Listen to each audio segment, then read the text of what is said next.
எனக்கு உண்டான காயம் அது தன்னால ஆறிடும். அது என்னமோ தெரியல, என்ன மாயமோ தெரியல, எனக்கு ஒண்ணுமே ஆவறது இல்லை. இதையும் எழுதிக்க. நடுவில் நடுவில் மானே தேனே பொன்மானே இதெல்லாம் போட்டுக்கணும். இந்த பாரு, எனக்கு என்ன காயம்னாலும் உடம்பு தாங்கிடும். உன் உடம்பு தாங்குமா? தாங்காது. பிராமி பிராமி பிராமி. அதை எழுதணுமா? இது காதல்.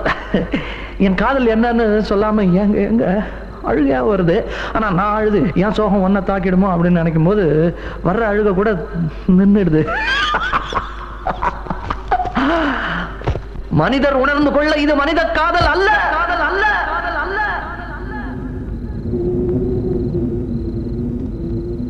அதையும் தாண்டி புனிதமானது, புனிதமானது.